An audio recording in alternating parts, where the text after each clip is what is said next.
Lisa Martinez walked into the biggest room she had ever seen in her life. The walls were made of something that looked like glass, but felt warm when she touched them. Strange sounds filled the air as hundreds of different creatures spoke in languages she could not understand. The translation machines turned their words into English, but the voices still sounded alien and frightening. She was the only human in a room filled with beings from across the galaxy. Some had too many arms. Others had no arms at all. Some creatures floated in the air while others crawled on the ground. Their eyes were different colors and shapes, and many had no eyes that she could recognize. The smell in the room was strange, too, like metal mixed with flowers and something that reminded her of the ocean. Lisa wore her simple blue uniform from Earth. It looked very plain compared to the bright colors and strange materials that covered the other beings. She had been chosen to speak for all of humanity, and now she stood alone at the center of this massive chamber. The weight of 8 billion human lives rested on her shoulders. The creature in charge was called Chairman Vexthul. He was huge, maybe 3 times taller than Lisa, with 4 arms that moved independently of each other. His skin looked like it was made of tiny mirrors that reflected the light in all directions. When he spoke, his voice came through the translation system as deep and commanding. "Human species," the chairman said, his words echoing through the chamber. "You have broken our laws. Your people have taken land that does not belong to them. You have built weapons that are too powerful. You refuse to control how many children your people have. This threatens the peace of the galaxy." Lisa listened carefully as the charges continued. She had memorized every point during her long journey to this place. Earth's leaders had prepared her for this moment for months. They knew this day would come eventually. The Galactic Hegemony Council had ruled the galaxy for 12,000 years. Every species that had ever been discovered was forced to follow their rules. Some species had been turned into workers who only existed to serve others. Some had been moved to small planets where they could barely survive. Others had simply disappeared, though no one talked about what happened to them. The Council's rules were simple. Do what we say or die. For 12,000 years, every species had chosen to obey rather than fight. The Council had become so powerful that no one even thought about saying no anymore. "Your military must be destroyed," Chairman Vexthul continued. "Your colonies will be given to species that deserve them more. Your population will be reduced to 2 billion people.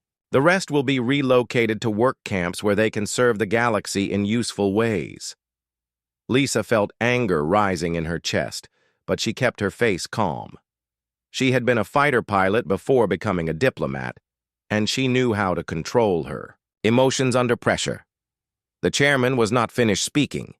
"You have 72 hours to accept these terms," he said.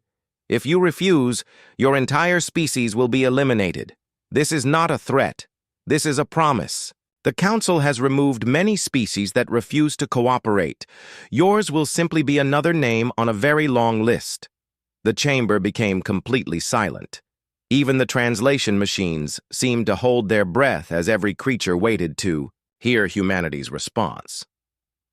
Lisa could feel hundreds of alien eyes watching her, studying her reaction. Many of these species had faced the same choice long ago, and they had all chosen to surrender rather than fight. Lisa thought about Earth, about the blue skies and green fields she had grown up seeing. She thought about her brother Kyle, who was serving in the Space Navy. She thought about her parents, who had taught her that some things were worth fighting for no matter what the cost.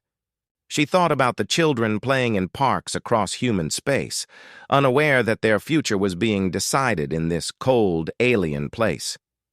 The chairman leaned forward in his massive chair, his mirror-like skin reflecting the lights of the chamber. "Well, human? What is your species' answer to the Council's generous offer?" Lisa had carried humanity's response across the stars to deliver it in this moment. Every government on Earth had voted. Every colony had sent their agreement. Every human ship in space had confirmed the decision. The answer had been the same from everyone. We will not surrender our freedom. She looked up at the towering alien chairman and spoke clearly so that every creature in the chamber could hear her words through their translation devices. The response was simple, direct, and would change the course of galactic history forever. "No," she said. The word hung in the air like a challenge thrown at the feet of gods. Chairman Vex Thul's forearms stopped moving for a moment, and his mirror-like skin seemed to dim. Around the chamber, creatures that had been making various sounds fell completely silent. Even the translation machines seemed confused by the simplicity of the response. "Clarification is required," the chairman said, his deep voice carrying a note of something that might have been surprise. "You refuse to comply with the council's directive?" Lisa Martinez stood straighter, her hands clasped behind her back in the military position she had learned years ago. "I believe I was clear, Chairman. Humanity's answer to your demands is no. We will not submit to your authority. We will not surrender our worlds. We will not reduce our population. We will not disband our military forces." A strange chittering sound came from one section of the chamber where creatures that looked like giant insects were gathered. The translation system turned their noise into what sounded like nervous laughter. In another area, slug-like beings began releasing a smell that made the air thick and unpleasant. Only the machines seemed unaffected, their glowing sensors focused entirely on the small human woman. Chairman Vex Thul raised one of his forearms, and the chamber returned to silence. "Your species numbers approximately 8 billion individuals across 43 worlds," he stated with the confidence of someone who had never been wrong. "The Council commands the resources of 700 star systems and controls 6 trillion sentient beings. Your mathematics appear to be seriously flawed." Lisa smiled then, and somehow that expression was more disturbing to the watching aliens than any threat could have been. "Chairman, you have been in power for so long that you have forgotten what defiance looks like. Allow me to refresh your memory." She touched a small device on her wrist, and suddenly the chamber's viewing screens came alive with images from across human space.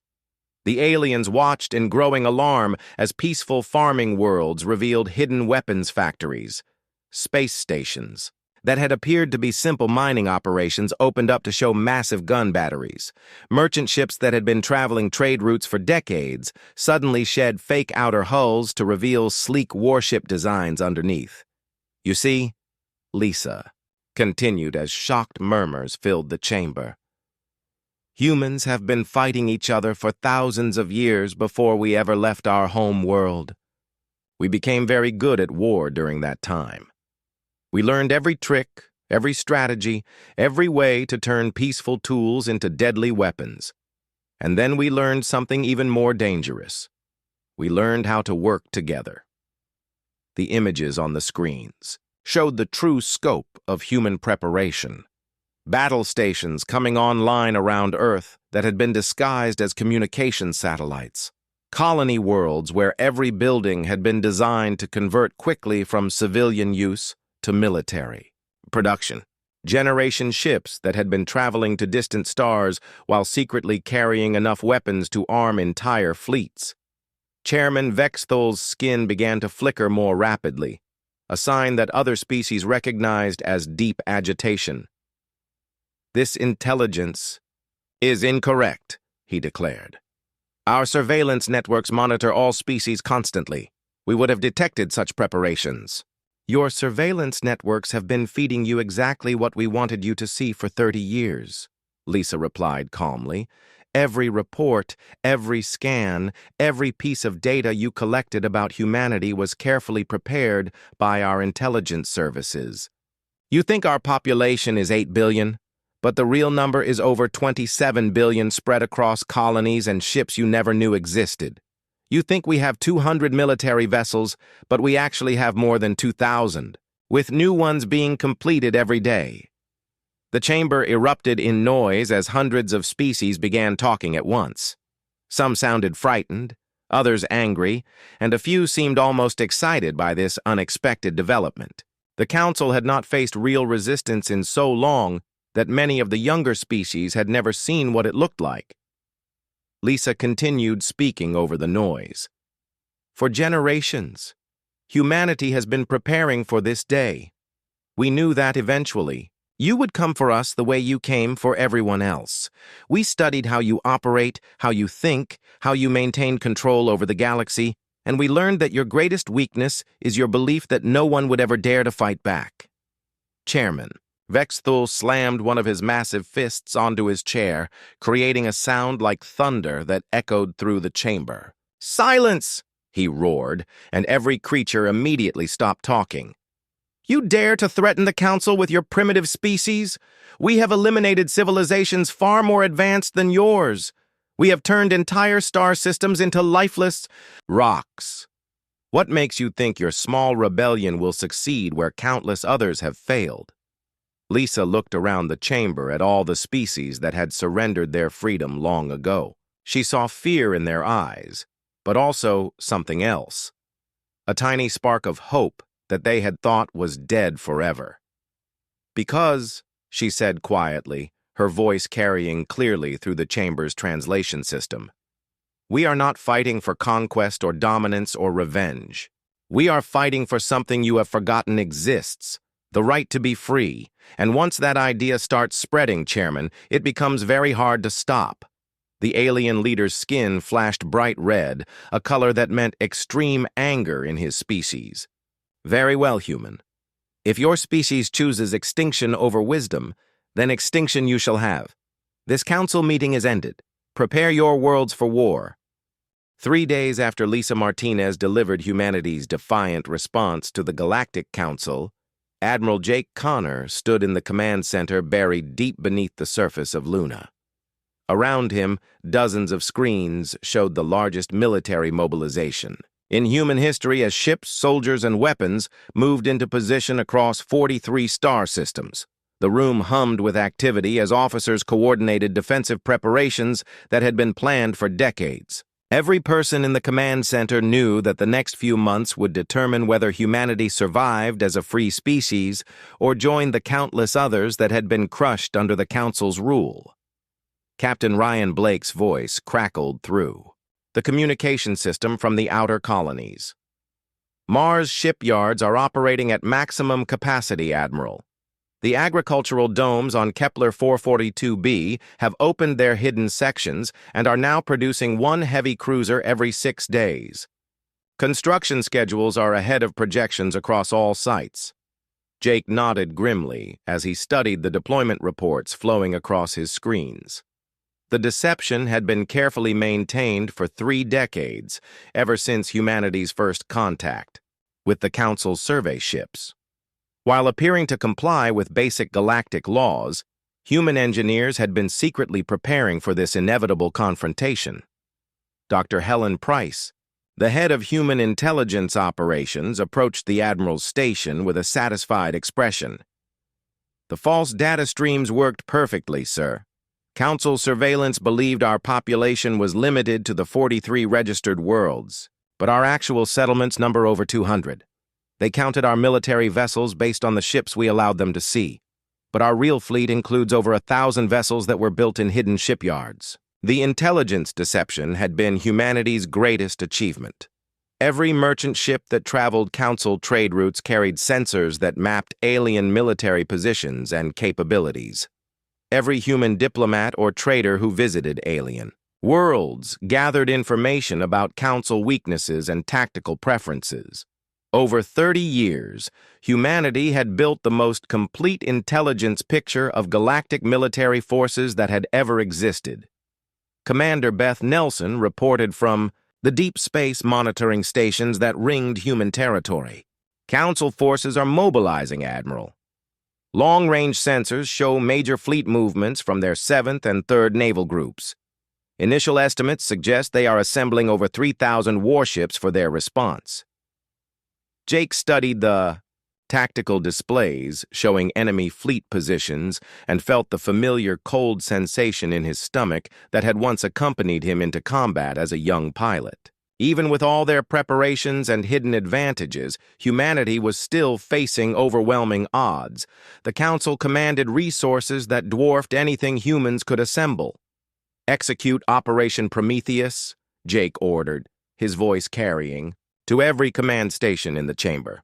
"All units begin final preparations." Across human space, the secret military infrastructure that had been built over decades began revealing itself.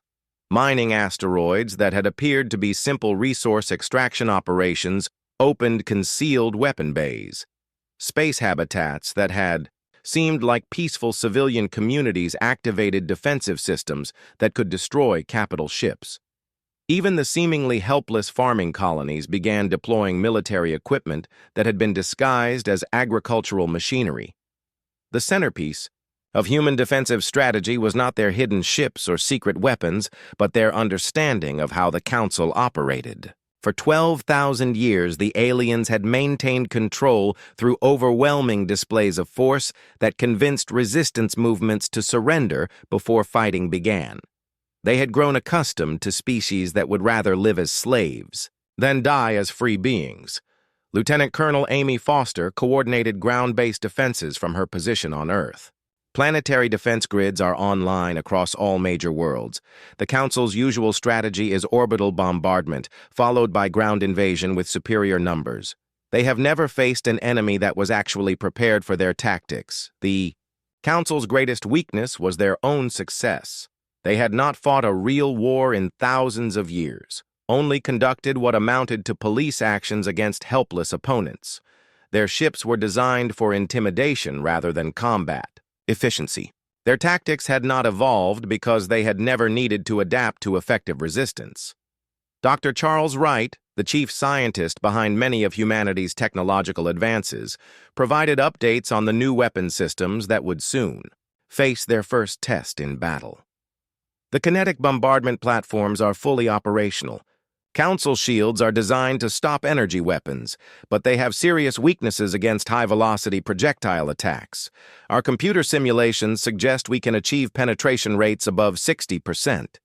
Human military doctrine had been developed specifically to exploit Council vulnerabilities that 3 decades of observation had revealed. Where alien ships relied on massive energy shields and overwhelming firepower, human vessels emphasized speed, maneuverability, and weapons designed to bypass standard defensive systems. Jake received a priority communication from General Patricia Lee, who commanded the hidden military base on Proxima Centauri. "All reserve fleets have reached their staging areas, Admiral. The Council believes we have 200 ships, but we actually have over 2,000 vessels ready for combat. More importantly, every one of our captains has studied Council tactical doctrine and knows exactly how they prefer to fight." The final piece of humanity's strategy was perhaps the most important. They had spent 30 years studying not just Council military capabilities, but Council psychology. The aliens had ruled through fear for so long that they had forgotten how to respond to enemies who refused to be intimidated. Their entire system was built on the assumption that every species would eventually choose survival over freedom. As reports continued flowing in from across human space, Jake felt a mixture of pride and terror at what his species was about to attempt. They were going to fight the most powerful military force in galactic history with inferior numbers and less advanced technology. Logic suggested they would lose, but humans had never been entirely logical. "All stations report ready, Admiral," his communications officer announced. "Human space is prepared for war." Jake looked around the command center at the faces of the men and women who would coordinate humanity's defense. They all knew the odds, and they all understood what failure would mean for their species. But none of them showed any sign of doubt or fear. They had chosen to fight, and they would see that choice through to whatever end awaited them. The Council's 7th Fleet dropped out of faster-than-light travel at the edge of the Tau Ceti system, expecting to find a helpless human colony ready for immediate surrender. Instead, Admiral Kethvar found himself facing a fully militarized star system with defensive platforms that immediately began targeting his ships with weapons that should not have existed. Impossible. the alien commander muttered as he watched his forward scouts disappear in brilliant flashes of light. Intelligence reported primitive kinetic weapons and basic defensive shields. These energy signatures indicate technology that exceeds even our own military specifications. The bridge of his flagship, Eternal Dominion, filled with alarm sounds as junior officers struggled to understand what they were seeing. Council doctrine had not prepared them for enemies who actually fought back with superior equipment and tactics, Admiral. HFY belonged to a species that had joined the Council 8,000 years ago after their own brief resistance had been crushed. His people had been reduced to serving as military commanders for the Council's forces, valued for their tactical abilities but never trusted with real independence. He had commanded Council fleets for 6 centuries, but had never faced an opponent that refused to surrender when presented with overwhelming odds. "Deploy the battle line," he ordered, falling back on standard Council tactics that had worked against every previous opponent. "Advance in formation and prepare for orbital bombardment. These humans will surrender once they see the full scope of our firepower." On the human side of the battle, Captain Peter Walsh commanded the defense fleet from his heavy cruiser, New Yorktown. His ships were individually smaller than the massive Council dreadnoughts approaching his position, but they had been specifically designed to fight exactly this type of engagement against exactly this type of enemy. "Remember your training," Walsh announced over the fleet communication channel. "Council ships are big and powerful, but they are also slow and predictable. They always advance in the same formations, always target the same objectives, always expect their enemies to panic and retreat. Today we show them what happens when someone fights back." The human fleet moved with a precision and aggressiveness that the Council forces had never encountered before. Where aliens expected human ships to cluster together for mutual protection, the defenders spread out across the system and began attacking from multiple directions simultaneously. Where Council doctrine called for formal battle lines and overwhelming frontal assaults, humans used hit-and-run tactics that struck at weak points and vanished before the enemy could respond. Walsh studied his tactical displays as the battle, developed according to the plans that had been refined through countless simulations. "Target their command vessels first," he ordered. "Council fleets are centrally controlled. Cut off the head, and the body becomes confused and ineffective." The weapons that humanity deployed in their first real battle against Council forces had been specifically designed to exploit weaknesses that 30 years of intelligence gathering had revealed. Council shields were optimized to stop the energy weapons that most galactic species used, but they had serious vulnerabilities to the kinetic projectiles and exotic particle beams that human engineers had developed. Admiral HFY watched in growing alarm as his carefully organized battle formation began falling apart under attacks that came from unexpected directions and used weapons that his defensive systems could not effectively counter. "How are they penetrating our shields?" he demanded from his weapons officer. "Our defensive technology is the most advanced in the galaxy." "Unknown, sir," came the response. "Their projectile weapons are moving too fast for our point defense. Systems to track. And their energy weapons are using frequencies that our shields are not designed to absorb. It appears they have studied our defensive capabilities and specifically developed countermeasures." The realization that the humans had been preparing for this specific confrontation for decades sent a chill through the Council commander that had nothing to do with the temperature on his bridge. Every species the Council had ever faced had been surprised by the aliens' technological superiority. None had ever been given time to study Council weaknesses and develop appropriate responses. The battle raged for 18 hours as Admiral HFY desperately tried to adapt tactics that had remained unchanged for thousands of years. His ships had advantages in size, firepower, and defensive capability, but the humans seemed to anticipate every move he made before he made it. Their smaller vessels struck at his flanks and rear formations while avoiding direct confrontations. That would favor Council advantages. Captain Walsh pressed his attack as Council resistance began to weaken.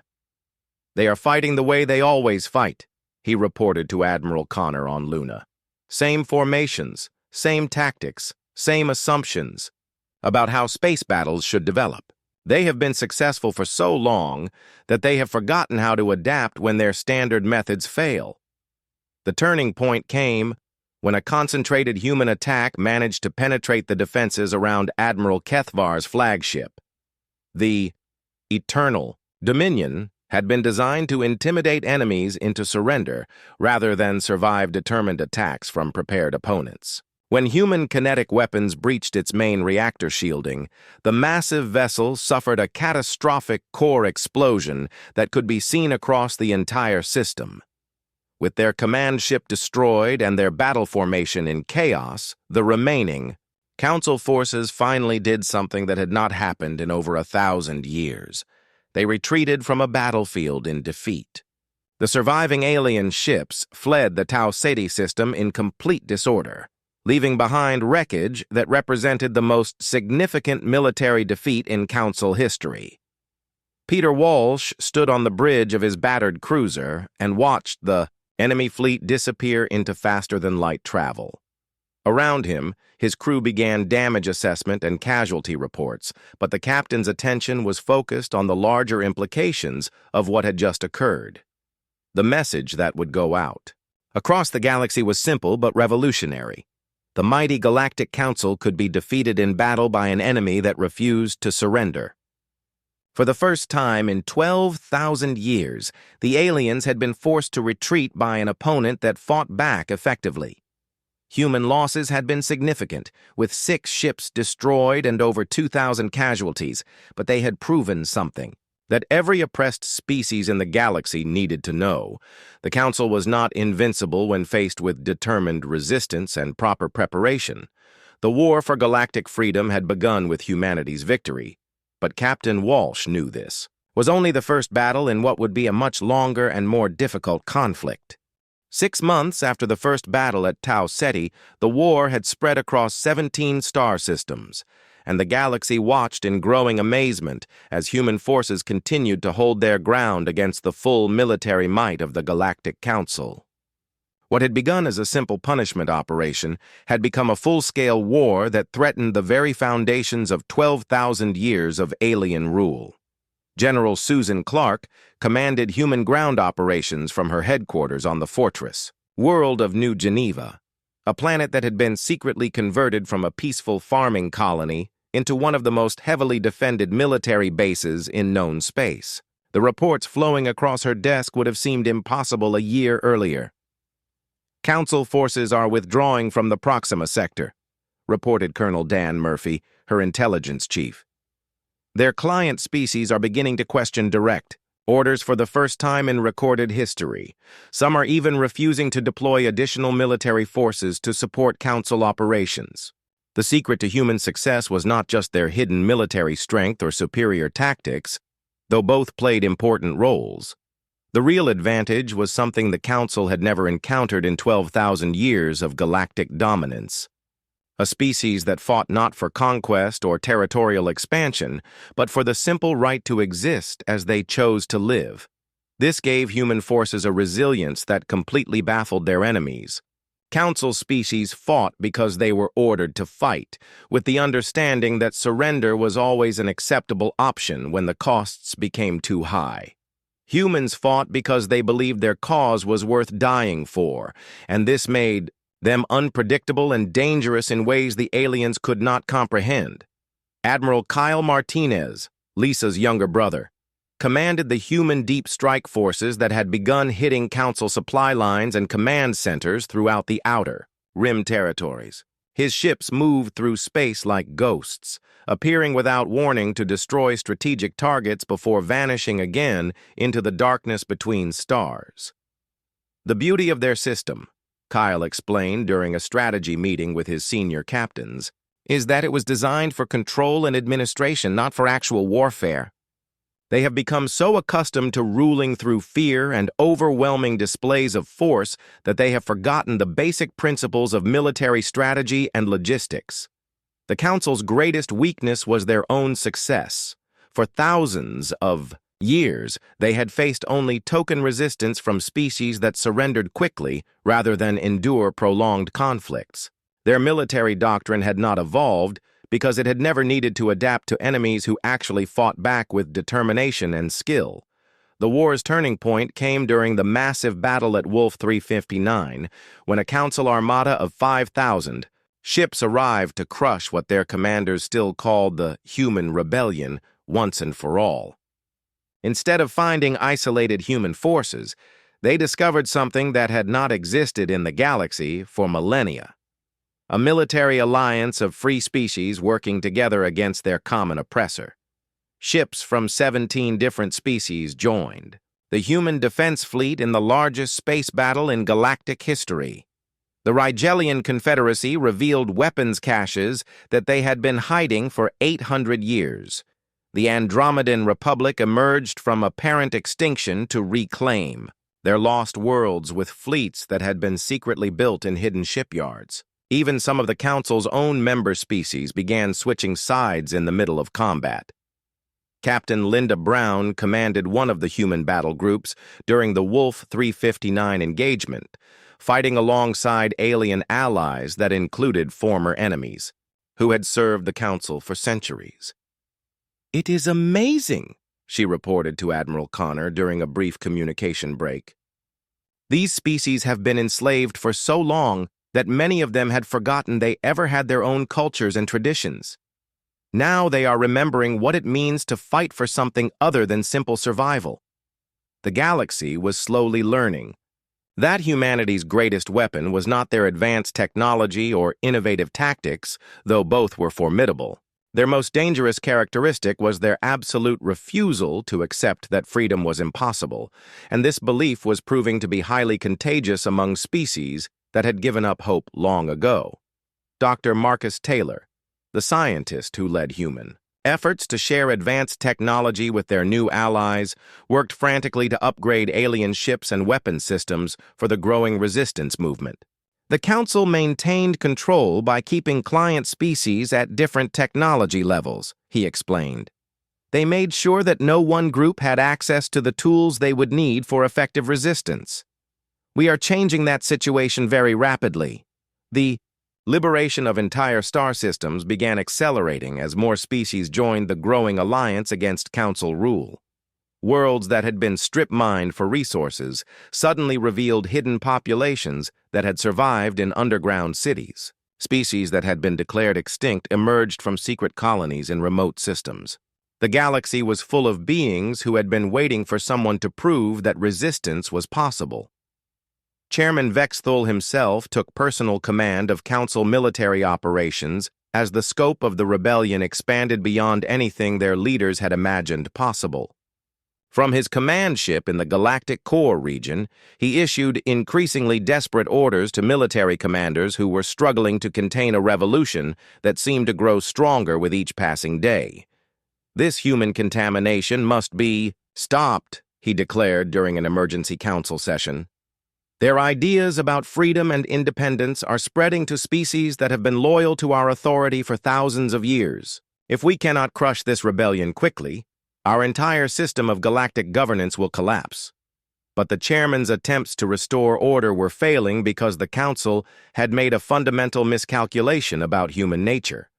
They had assumed that all species would eventually choose survival over principle when faced with overwhelming force. Humans had proven that assumption wrong, and their example was inspiring others to make the same choice. General Clark received reports from across the galaxy as the war entered its 7th month. "Independent resistance movements have begun operations in over 40 star systems," she announced during her daily briefing. "Species that have not communicated with each other for centuries are coordinating attacks against Council facilities.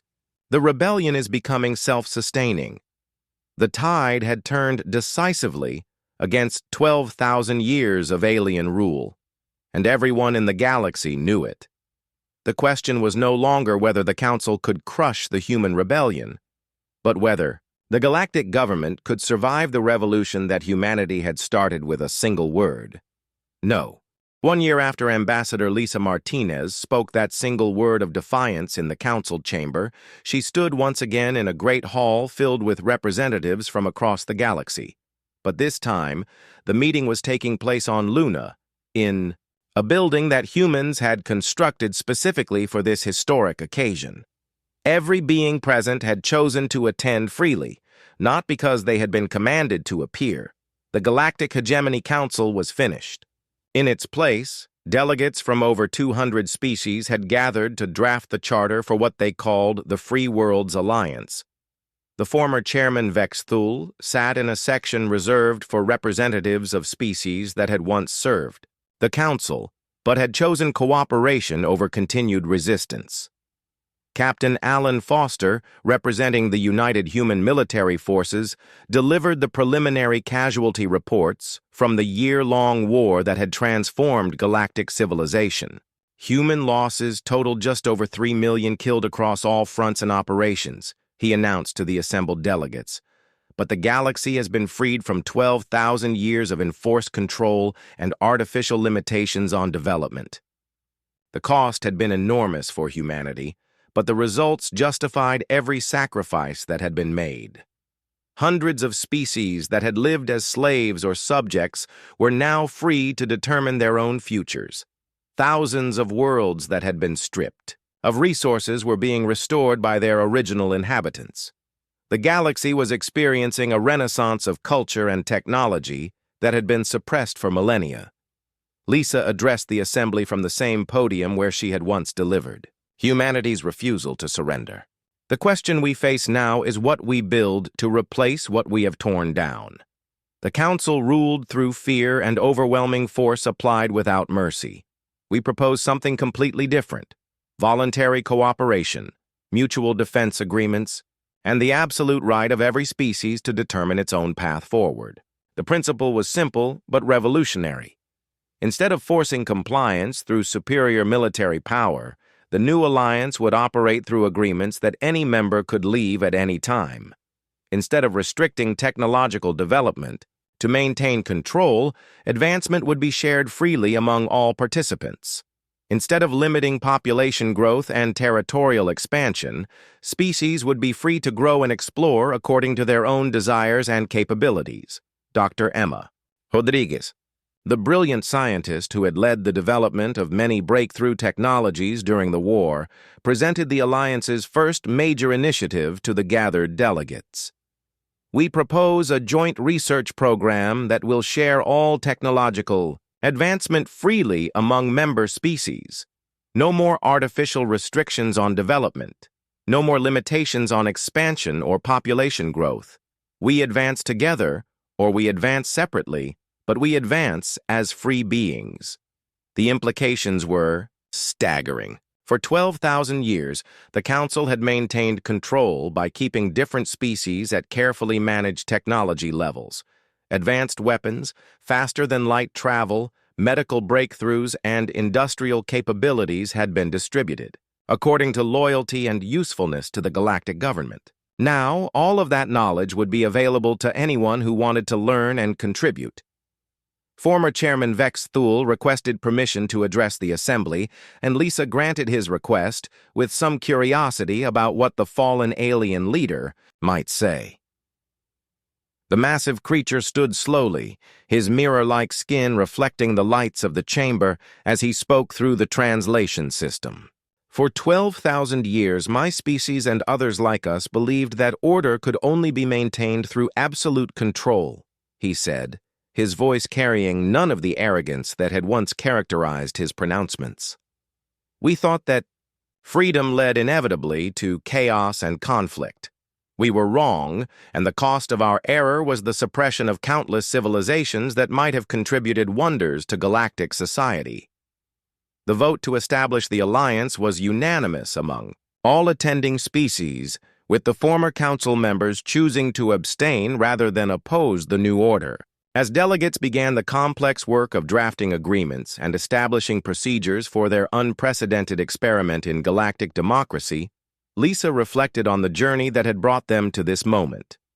Commander Beth Nelson, who had coordinated intelligence operations throughout the war, provided updates on the continuing liberation of species that had been hidden or suppressed under Council rule. Long-range exploration teams are discovering new civilizations almost daily, she reported. Many had gone into hiding so deep that they forgot how to contact the outside galaxy. Others had been declared extinct when they were actually surviving in secret colonies. The galaxy was much larger and more diverse than anyone had realized. The Council's maps and records had deliberately ignored vast regions of space where free species might have developed beyond alien control. Now, exploration ships from the Alliance were making contact with civilizations that had been isolated for thousands of years. Dr. Richard Lee, the historian who had spent decades studying galactic cultures, provided context for the magnitude of what had been accomplished. We are witnessing the end of the longest period of authoritarian rule in known galactic history. The Council system lasted longer than most species have existed as spacefaring civilizations. What we are building now is completely unprecedented. The challenges ahead were enormous. Hundreds of species with different languages, cultures, technologies, and social systems would need to learn how to coexist without a central authority imposing order from above. There would inevitably be conflicts, misunderstandings, and disagreements that would test the principles of the new alliance.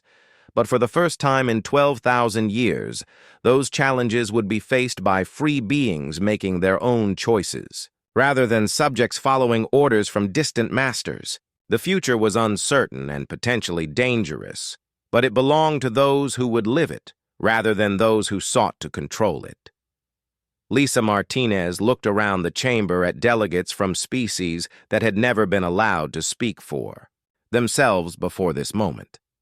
Many were still learning how to participate in democratic discussions after millennia of simply receiving and obeying commands.